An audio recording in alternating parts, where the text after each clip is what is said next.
السلام علیکم۔ مومنین کے دو تین سوال ہیں جس میں ایک ان سوالوں کے جواب میں دے دوں اور یہ انشاءاللہ آپ سب تک پہنچ جائے کہ پہلی بات یہ کہ ماہ مبارک میں انشاءاللہ خدا ہم سب کو عبادت کی توفیق عطا فرمائے۔ اس میں یہ ہے کہ وقت ہے ہمارے پاس۔ کچھ لوگ تو اب بیچارے تھکے ہوئے ہوتے ہیں، دفتر سے آ رہے ہیں، صبح کو دفتر نہیں جا پائیں گے اور مشکلات ہوں گی، تو ظاہر سی بات ہے کہ ان کو جلدی سونا ہے، سحری کر کے پھر آرام کرنا ہے تاکہ وہ کام کاج پہ جا سکیں، تو یہ ایک الگ مسئلہ۔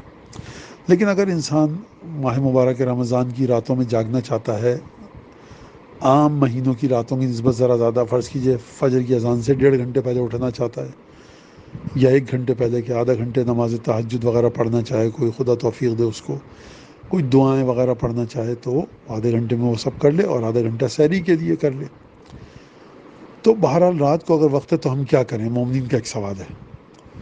تو دیکھیے، سب سے پہلے تو یہ ہے کہ ائمہ کی سیرت جو ملتی ہے ہم کو، امام سجاد علیہ السلام کی، اس کے اندر ہمیں مولا یہ کرتے تھے، انجام عمل فرماتے تھے کہ نمازیں پڑھتے تھے، قرآن کی تلاوت اور دعا بحمد سمادی۔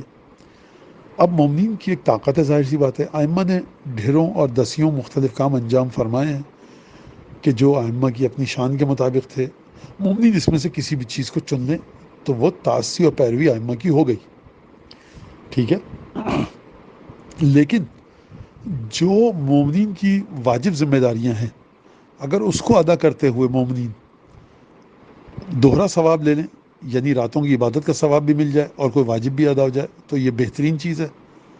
لہٰذا اگر آپ پوچھ رہے ہیں تو میں یہ عرض کروں گا کہ جن کے ذمہ اپنی قضا نمازیں ہیں وہ اپنی قضا نمازیں ادا کریں، چارٹ وغیرہ بنا کر، تو اس میں وہ نمازیں پڑھنے کا بھی ان کو ثواب ملے گا کیونکہ وہ نمازیں ادا کر رہے ہیں، اور قضا نمازیں بھی ادا ہو جائیں گی کیونکہ وہ اپنی قضا نمازیں ادا کر رہے ہیں، یعنی فجر، ظہر، عصر، مغرب، عشاء ترتیب سے ادا ہو رہی ہے تو ان کی قضا عمری ادا ہو جائے گی انشاءاللہ۔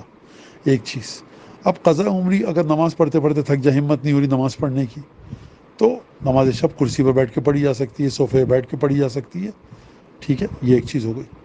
اس کے بعد کیا چیز ہے؟ اس کے بعد ہے قرآن کی کثرت سے تلاوت،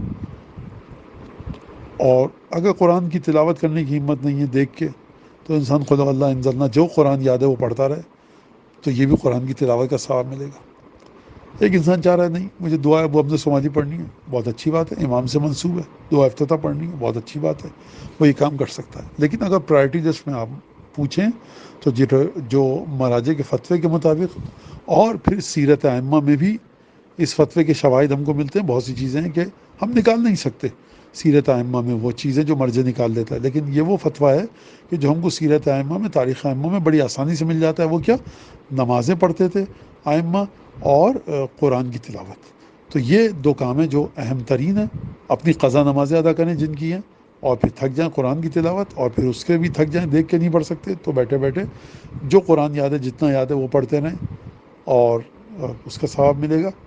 انا انزلنا قل واللہ، چاروں قل، جو بھی سورہ یاد ہے وہ پڑھتے رہیں، ثواب ملے گا۔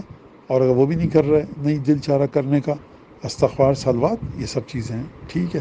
تو یہ ایک طرح سے ہے۔ ایک اور چیز بڑی اہم ہے، وہ یہ کہ ماہ مبارک رمضان اس لیے قطعاً نہیں ہے کہ ہم اپنے دین کو، یا ہم ایک اس میں وقت گزاری کے لیے ہم افطار کے وقت، سحری کے وقت سحری ٹرانسمیشن، افطار ٹرانسمیشن دیکھیں۔ وہ جو دیکھ رہے ہیں ان کو مبارک ہو، بہت اچھی بات ہے، لوگ محنت کر رہے ہیں، پروڈیوسر، ڈائریکٹر، وہ اپنی سوچ کے حساب سے، اپنے مکتب کے حساب سے، علماء جا رہے ہیں مختلف مکاتب فکر کے، تو وہ اپنی بات کریں، ٹھیک ہے۔ لیکن آپ اپنی ذمہ داریوں کو دیکھیے، جو آپ کو جو ائمہ سے منسوب چیزیں آئی ہیں آپ ان کو دیکھیے۔